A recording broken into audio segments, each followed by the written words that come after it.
Olá, estamos juntos para mais um episódio do nosso canal Entre Linhas da História PhD. Eu sou o PhD.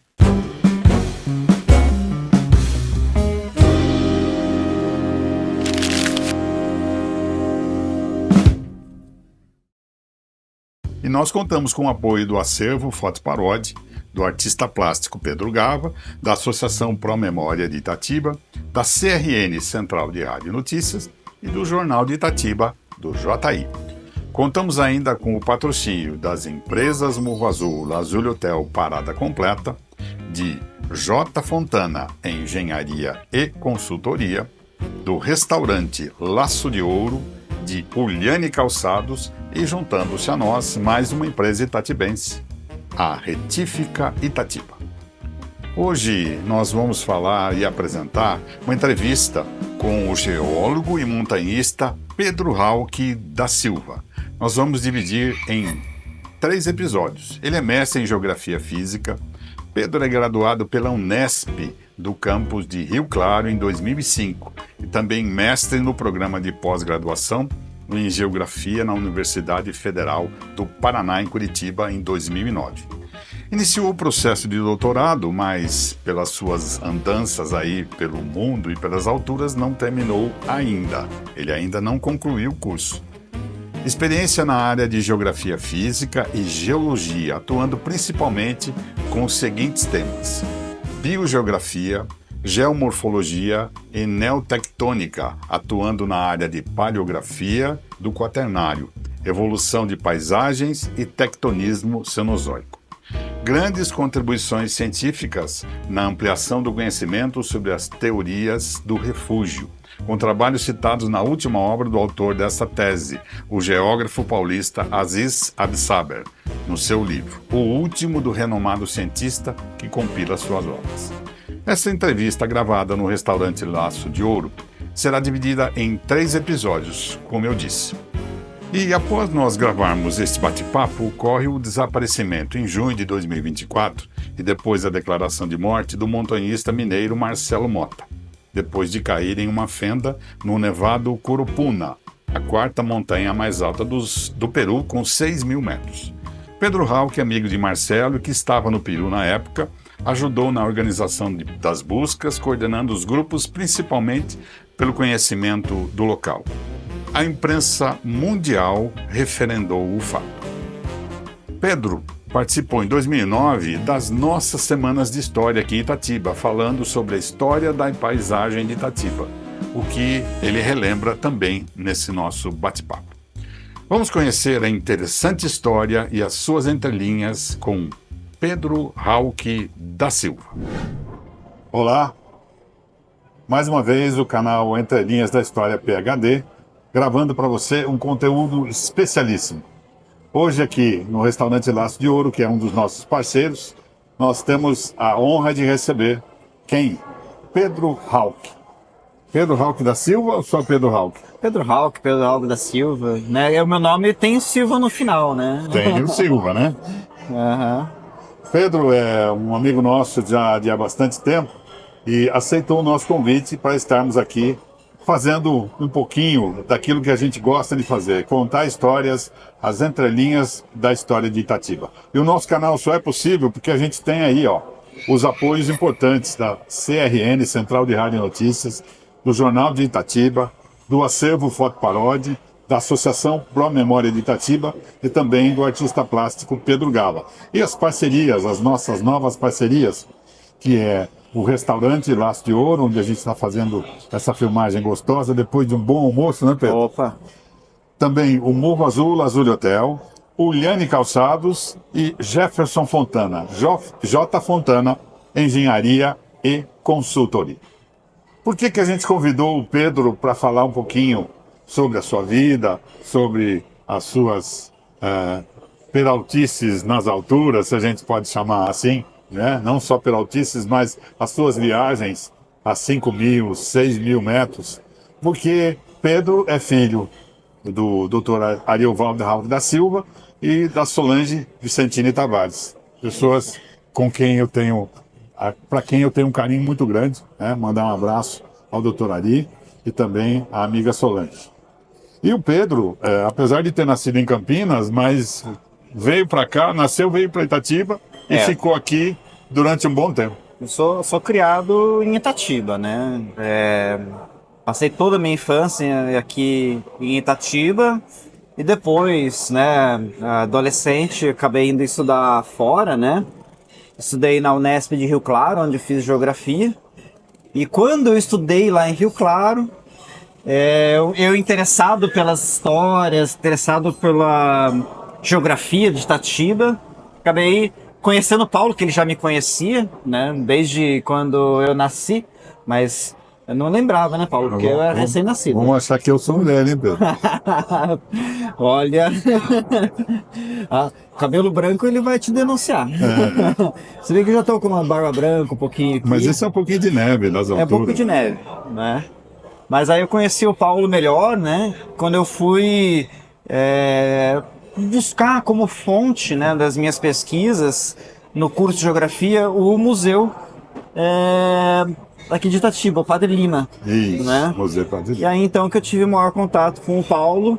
E agora, passado todos esses anos, né, tá aqui de volta a falar com o Paulo é um prazer. Né? E você nos deu um prazer importante, né? Eu até cometi um deslize e não apresentei o Pedro aqui, a sua formação. O Pedro é geógrafo e mestre em geografia física e montanhismo. É isso, Pedro? Está bem definido, não? Sim, eu estudei geografia, né, lá na Unesp. E aí depois eu fui fazer mestrado. E eu fui fazer mestrado em Curitiba, né? Na Federal do Paraná. E aí eu tô lá desde então, né? Já faz 17 anos que eu moro no Sul e acabo vindo para cá. E aí depois, né, da minha formação como geógrafo, eu acabei indo pro mundo, né, Paulo? Você, depois da sua formação, como é que você despertou? Teve alguma coisa aqui em Itatiba que despertou você para o montanhismo, para subir nas montanhas, para ficar em locais mais altos, inexplorados? Bom, Itatiba tem a fama da cidade dos morros, né? E assim, para mim, subir morro, descer morro, desde criança não era novidade. Eu morava no Salés, e aí a minha mãe não dava carona para eu ir jogar fliperama no shopping de Itatiba, né? Então eu tinha que ir a pé. Então tudo que eu fazia eu tinha que subir morro. Subia morro, descia morro. E por incrível que pareça, acho que desde criança, queira ou não, subir uma Honda Força não é fácil, né? Então se tornou algo comum para mim. Mas um montanhismo mesmo, uma coisa é subir uma Honda Força, outra coisa é subir uma montanha alta, né? Itatiba é uma cidade que tem um relevo armorreado, não um relevo montanhoso, né? Sim. Montanhoso já é outra história. Então, assim, muito do que me influenciou a querer começar no montanhismo tem a ver um pouco com a minha mãe, né? Minha mãe, quando ela era jovem, ela fez amizade com uma boliviana na faculdade, ela estudou na USP, e aí então ela foi visitar a casa dessa amiga boliviana, lá na Bolívia, indo pelo Trem da Morte, né? Naquela época saía de Bauru até Santa Cruz de la Sierra, depois de ônibus subia com a Cordilheira dos Andes. E aí então, assim, ela tirou algumas poucas fotos, né, dessa aventura dela, e eu ficava olhando aquelas fotos, né, desbotadas, e achava incrível aquilo, né? Aquelas cidades totalmente diferentes das nossas, com aquele povo, né? Porque a Bolívia é um país indígena, né? As pessoas falam espanhol, mas falam os idiomas indígenas também. Entre elas falam o idioma indígena, que é Aymara, às vezes Quechua.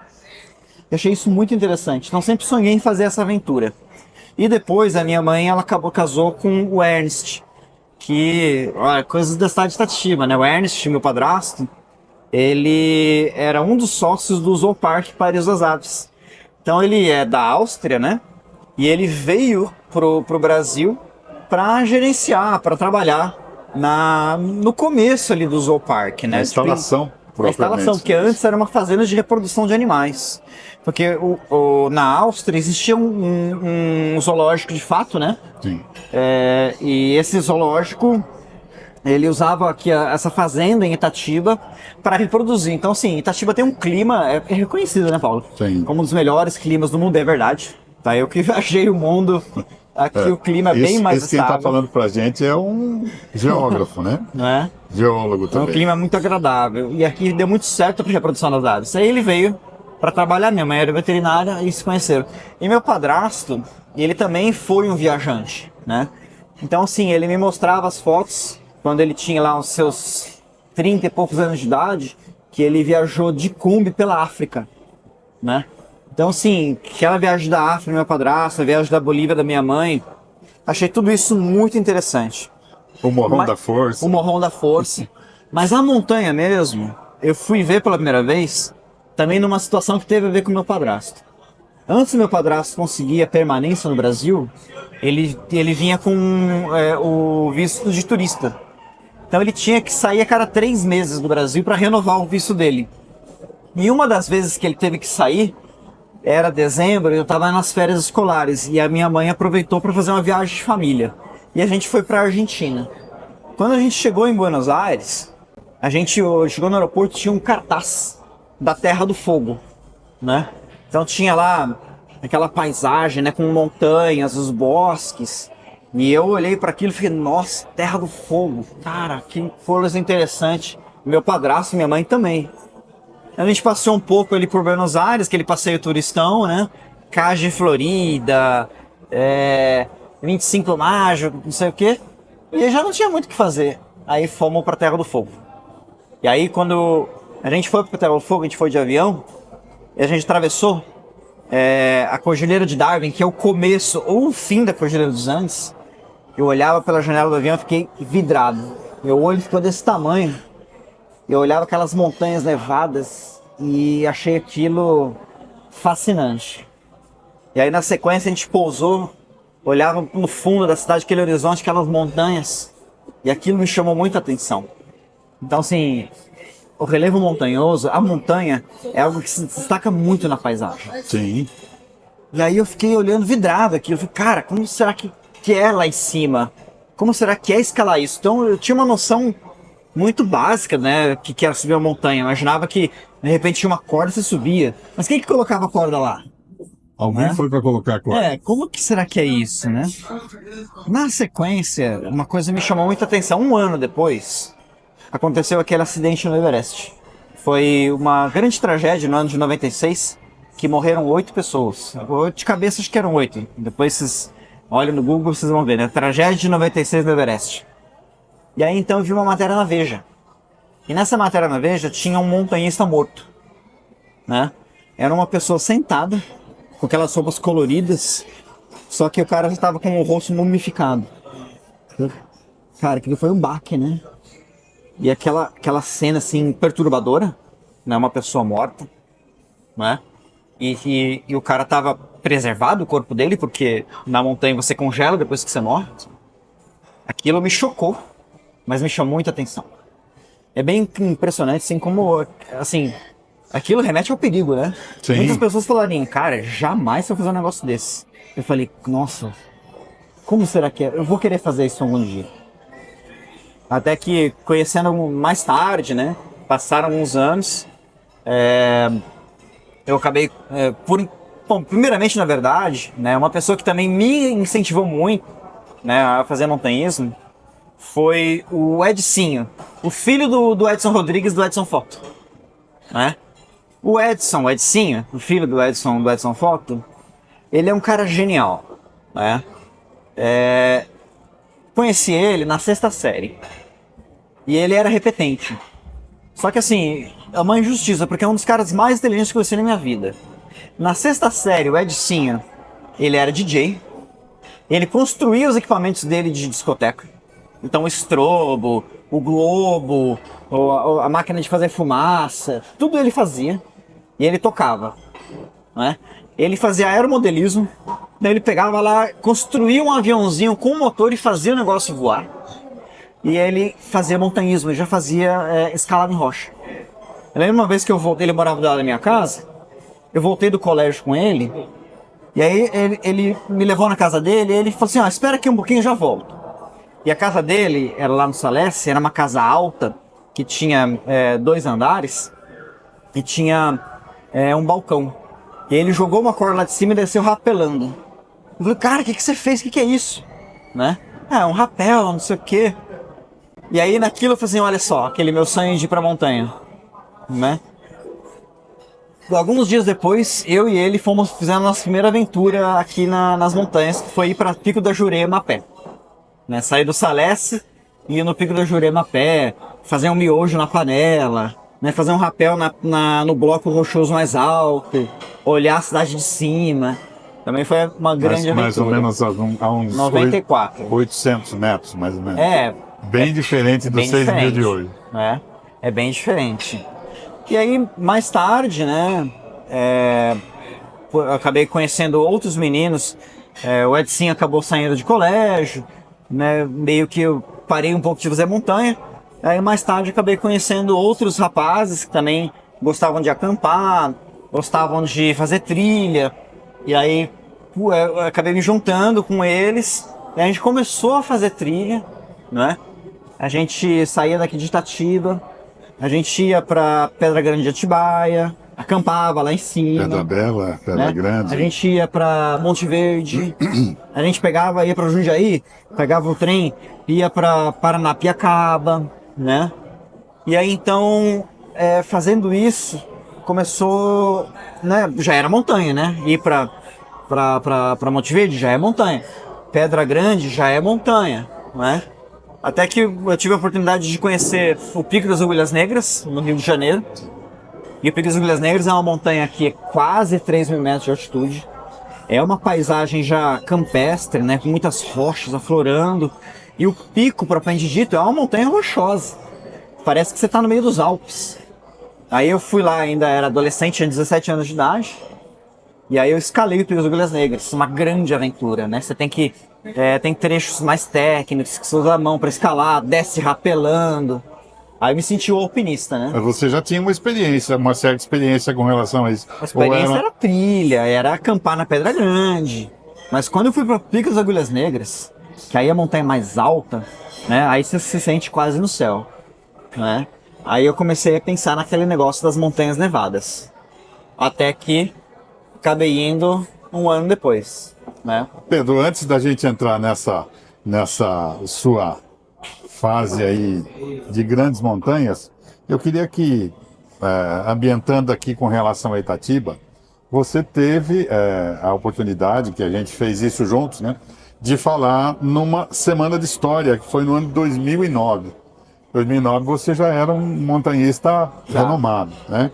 E aí você fala sobre a paisagem de Itatiba num determinado aspecto, né?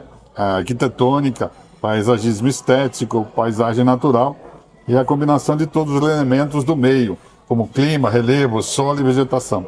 Você se lembra ainda de alguma coisa com relação a Itatiba nessa área? Sim, a minha monografia de conclusão de curso de geografia foi sobre a paisagem de Itatiba, né? E tem um nome bem curioso, chama-se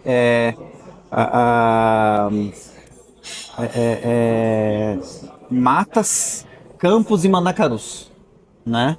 A paisagem de Itatiba.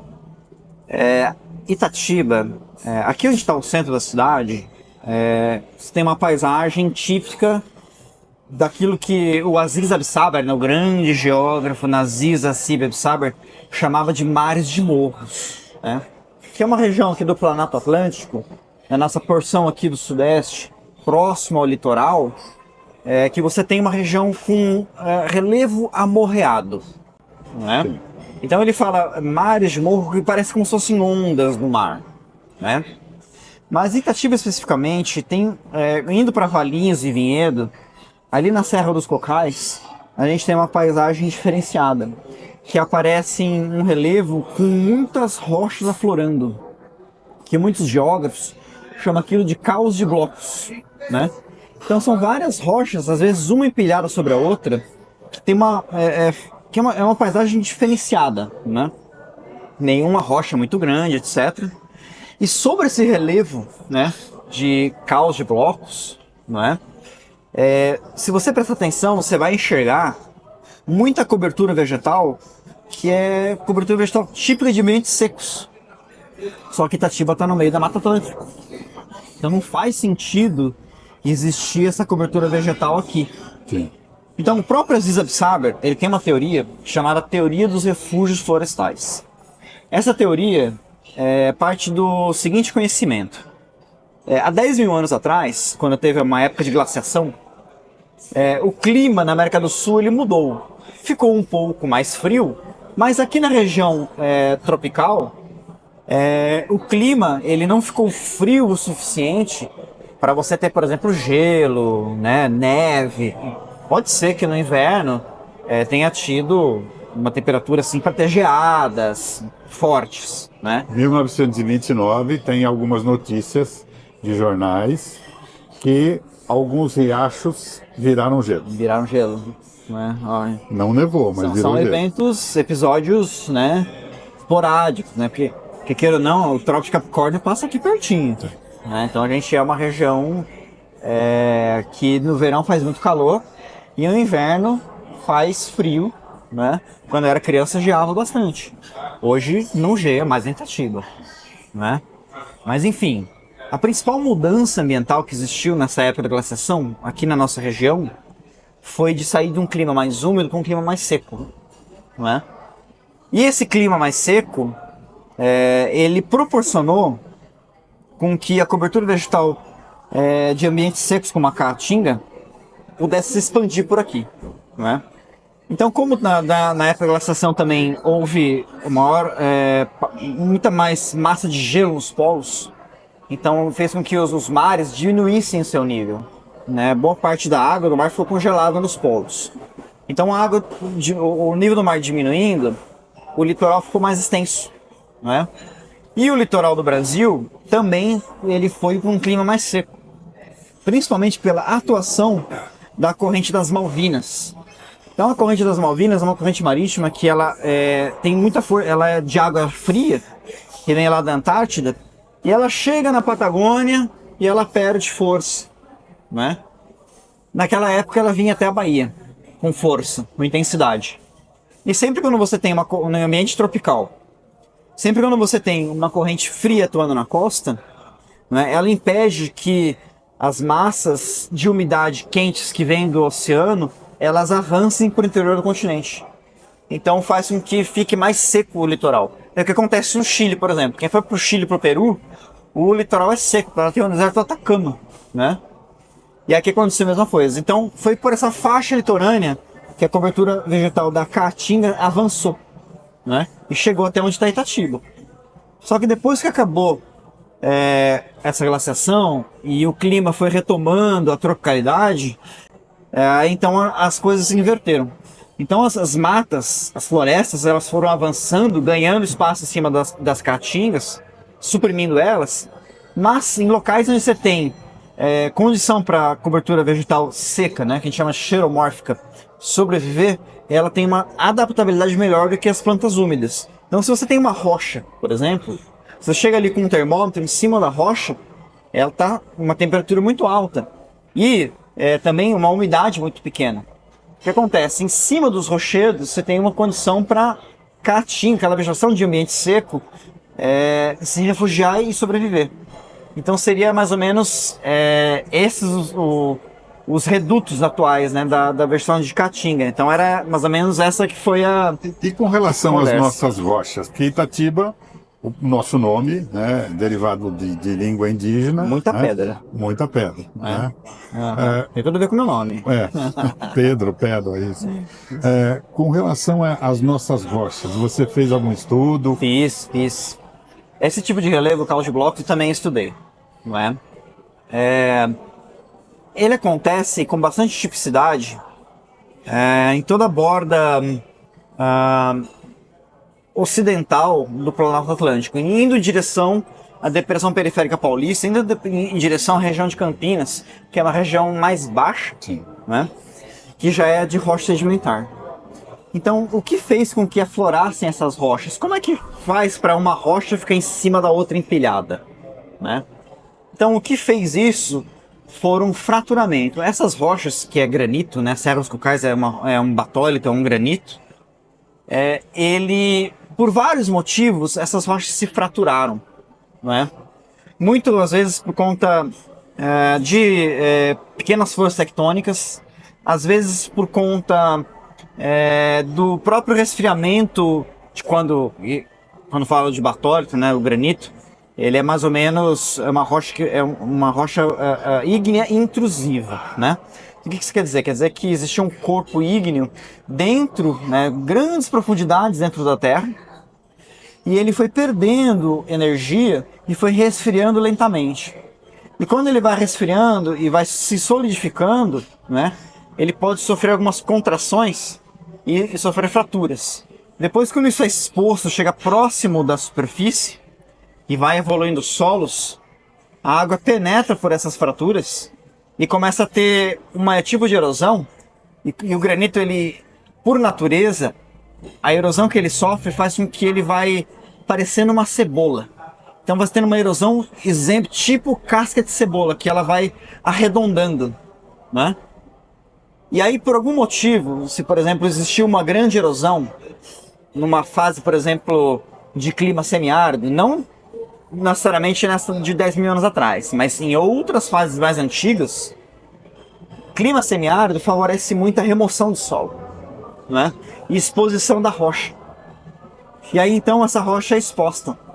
E aí então, como ela foi, entre aspas, sofrendo uma erosão tipo cebola lá dentro, vai formando aquelas rochas arredondadas que fica uma em cima da outra. E então é um relevo também excepcional, muito bonito. Meu pai, quando nós íamos a Campinas, o meu pai falava assim: eu não queria estar aqui quando choveu pedra. Porque a impressão que você tem é que alguém jogou aquelas pedras Exato. ali. E curioso assim que esse tipo de relevo, ele foi estudado pela primeira vez perto de Paris. Perto de Paris tem uma floresta chamada... puxa, eu esqueci o nome. Tem até aquele palácio, tem o Palácio de Versalhes, que é mais novo. O anterior, que tem o nome desse local. Olha só, acabei esquecendo. Foi estudado lá pela primeira vez, né? Mas uma das pessoas que contribuiu muito com esse tipo de estudo foi um alemão chamado Walter Penck, né? Esse Walter Penck eu estudei em Rio Claro. Então, nas minhas aulas de geomorfologia, que é a ciência do relevo, eu estudei sobre o paradigma, né? As teorias do Walter Penck. Aí eu chego na Argentina, depois que terminar a minha faculdade, e aí eu vejo uma montanha chamada Walter Penck. Falei, nossa, não é? Alguém o homenageou aqui. Será que é o mesmo Penck? E era, né? Ele elaborou essa teoria lá no norte da Argentina, né? Observando a paisagem lá, né? E é uma pessoa muito interessante, né? O Penck, ele elaborou essa teoria muito jovem e ele morreu muito jovem, ele morreu com 35 anos. E quem continuou o estudo dele foi o pai dele, chamado Albert Penck, né? O pai que continuou os estudos. E eu escalei essa montanha agora, o Walter Penck, faz umas 3 semanas atrás. Quantos mil metros tem? 6.660. 6 mil. É a 9ª montanha mais alta dos Andes e o 6º vulcão mais alto do mundo.